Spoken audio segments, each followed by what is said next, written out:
एक ऐसा भारतीय जिसे उसका अपना देश लगभग भूल चुका है, लेकिन सरहद पार हमारे पड़ोसी मुल्क चीन में आज भी स्कूली बच्चे उसकी कहानी पढ़ते हैं। वहाँ उसके नाम की डाक टिकट छपती है और एक पूरा मेडिकल कॉलेज उसी के नाम पर चलता है।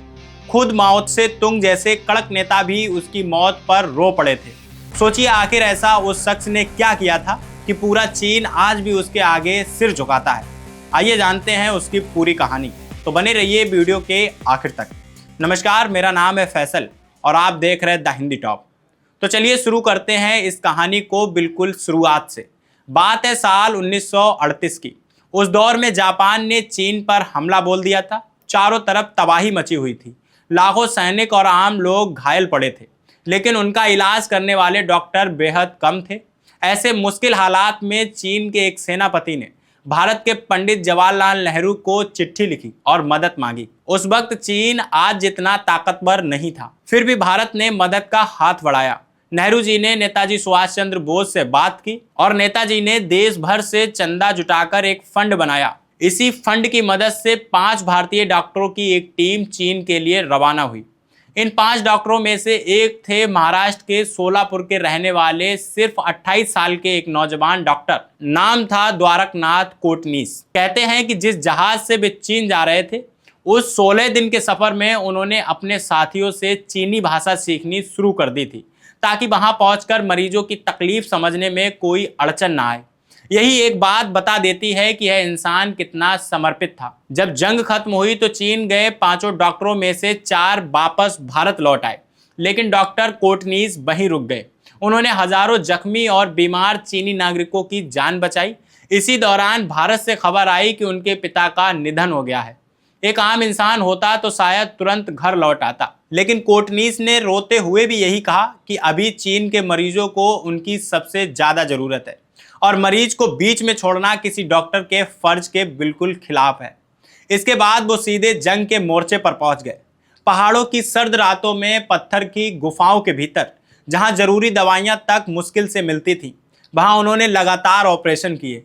कई बार तो वे बिना सोए बिना रुके लगातार 72 घंटों तक मरीजों की सेवा में जुटे रहे। सिर्फ इसी एक मोर्चे पर उन्होंने करीब 800 चीनी सैनिकों की जान बचाई।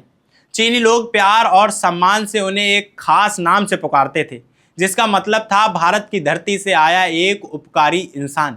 इसी दौरान उनकी मुलाकात एक चीनी नर्स से हुई। दोनों के बीच प्यार हुआ और साल 1941 के आखिर में दोनों ने शादी कर ली।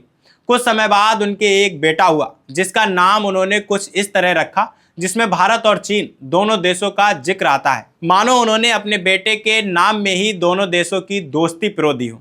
लेकिन लगातार बिना आराम किए काम करना, खराब मौसम और सीमित सुविधाओं के बीच दिन रात मरीजों की सेवा करना, इसका असर धीरे धीरे उनकी सेहत पर पड़ने लगा। दिसंबर 1942 में अपने बेटे के जन्म के महज 3 महीने बाद सिर्फ 32 साल की उम्र में इस नौजवान डॉक्टर का निधन हो गया। यह खबर सुनकर पूरा चीन सदमे में डूब गया। खुद माओ त्से तुंग ने बेहद भावुक होकर उनकी याद में शोक संदेश लिखा और कहा कि आज उनकी सेना ने एक बहुत मजबूत हाथ को खो दिया है और पूरे देश ने अपना सबसे सच्चा दोस्त गंवा दिया है। इनकी जिंदगी इतनी प्रेरणादायक थी कि साल 1946 में मशहूर फिल्मकार बी शांताराम ने इस पर एक फिल्म भी बनाई है, जिसमें खुद उन्होंने डॉक्टर कोटनीस का किरदार निभाया है। यह फिल्म अगले ही साल दुनिया के मशहूर वेनिस फिल्म फेस्टिवल में भी दिखाई गई थी। आज भी चीन के शिजियाजुआंग शहर में उनकी एक भव्य समाधि और स्मारक मौजूद है। उनके नाम वहां एक मेडिकल स्कूल चलता है और जब भी वहां के छात्र डॉक्टर बनकर निकलते हैं तो वे डॉक्टर कोटनीस के नाम की शपथ लेते हैं। साल 2009 में हुई एक वोटिंग में चीन की जनता ने उन्हें सदी के टॉप 10 विदेशी नायकों में शामिल किया। दशकों तक तो यह भी एक परंपरा बन गई थी कि जब भी चीन का कोई बड़ा नेता भारत आता तो वह डॉक्टर कोटनीस के परिवार से मिलने जरूर जाता। डॉक्टर कोटनीस को ना किसी सरहद से मतलब था, ना किसी नक्शे से। उन्हें बस एक ही चीज से सरोकार था कि इंसानों की जान बचाना। ऐसी मिसालें हर सदी में बहुत कम पैदा होती हैं। अगर आपको यह कहानी अच्छी लगी हो तो वीडियो को लाइक करिए और कमेंट कर बताइए कि आपको डॉक्टर कोटनीस की इस कहानी की कौन सी बात सबसे ज़्यादा अच्छी लगी है। और अभी तक आपने हमारे चैनल द हिंदी टॉप को सब्सक्राइब नहीं किया तो सब्सक्राइब कीजिए और हमें social media platform Facebook, Instagram और एक्स पर फॉलो करना मत भूलिए। Audio Jungle.